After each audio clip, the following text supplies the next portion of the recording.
मित्रों, एक बार फिर से आप सभी को जय मसीह की। परमेश्वर का धन्यवाद करते हैं। परमेश्वर ने एक बार फिर से हमें मौका दिया कि हम आप लोगों के लिए एक और बाइबल के शब्द को लेकर आने वाले हो सकें। प्रिय मित्रों, बाइबल के अंदर आप प्रभु यीशु मसीह को किस तरीके से देखते हैं? अगर हम 4 अलग अलग सुसमाचारों को बाइबल में देखें तो वो यीशु मसीह की अलग अलग तस्वीर को दिखाते हैं। जैसा कि मत्ती प्रभु यीशु मसीह को एक किंग के रूप में, एक राजा के रूप में प्रदर्शित करता है। मरकुस प्रभु यीशु मसीह को एक सेवक के रूप में दिखाता है। और मरकुस रचित सुसमाचार के अंदर हम अधिकतर प्रभु यीशु मसीह की उस सार्वजनिक सेवकाई के विषय में पढ़ते हैं जो उन्होंने इस पृथ्वी पर रहते हुए की। प्रभु यीशु मसीह ने इस पृथ्वी पर रहते हुए जहां कहीं भी सेवकाई की, उनकी बहुत सी बातों को मरकुस ने अपने सुसमाचार में लिख दिया। लेकिन आप प्रभु यीशु मसीह को किस प्रकार से देखते हैं?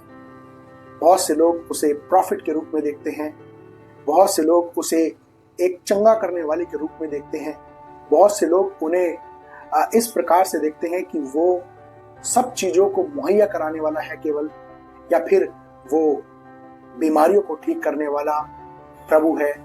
लोग अलग अलग दृष्टिकोण से प्रभु यीशु मसीह को देखते हैं।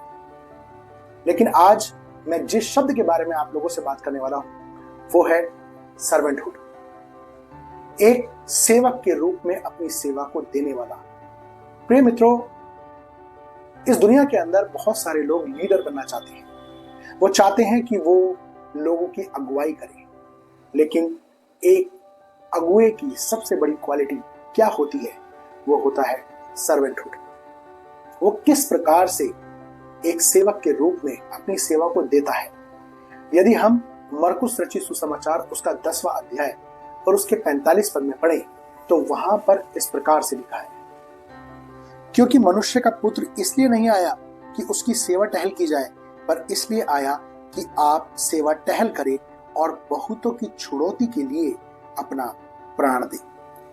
देखते हैं कि परमेश्वर का वचन इस बात को बताता है और प्रभु यीशु मसीह स्वयं इस बात को कहते हैं कि परमेश्वर का पुत्र अपनी सेवा टहल कराने के लिए नहीं आया, बल्कि दूसरों की सेवा करने के लिए आया।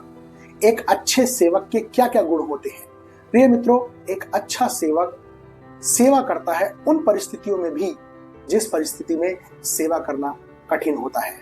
एक अच्छा सेवक वो होता है, चाहे लोग उसे पसंद करें या ना करें, तो भी वो अपनी सेवा को देता है। एक अच्छा सेवक वो होता है जो अपने जीवन में सारे त्याग कर देता है, सारे बलिदान कर देता है और अपनी सेवा को पूरा करता है। एक अच्छा सेवक वो होता है जो अपने गुरु की आज्ञा का पालन करता है और अपने गुरु की आज्ञा का अपनी आखिरी सांस तक पालन करता रहता है। एक अच्छे सेवक की यही पहचान होती है।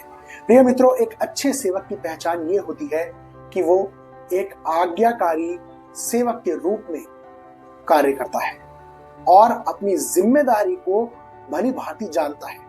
एक अच्छे सेवक की पहचान ये होती है कि वो उस एटीट्यूड के साथ, उस स्वभाव के साथ काम करता है कि वो अपने गुरु की सेवा को पूरा कर सके।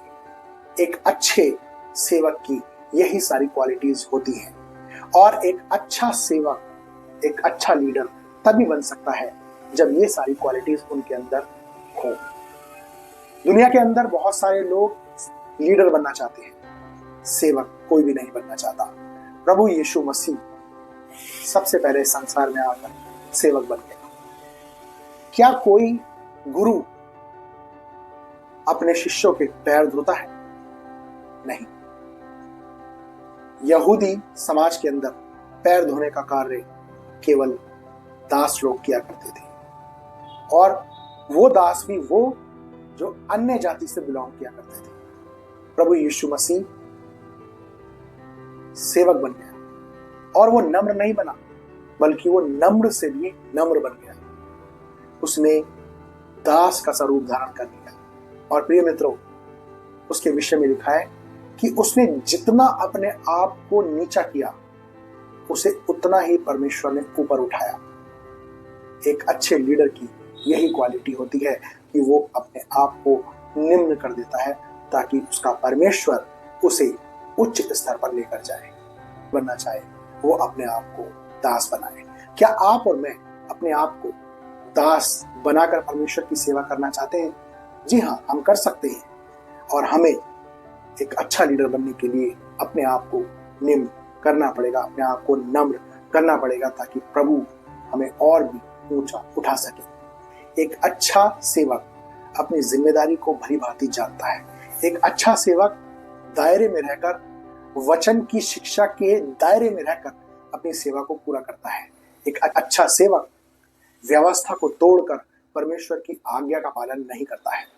कई बार ऐसा होता है, लोग परमेश्वर की आज्ञा को तोड़कर उसकी आज्ञा का पालन करने का प्रयास करते हैं, लेकिन ऐसा नहीं होना चाहिए।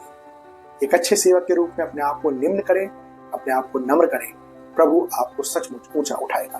परमेश्वर इन वचनों के द्वारा आप सभी को आशीष दे। Thank you.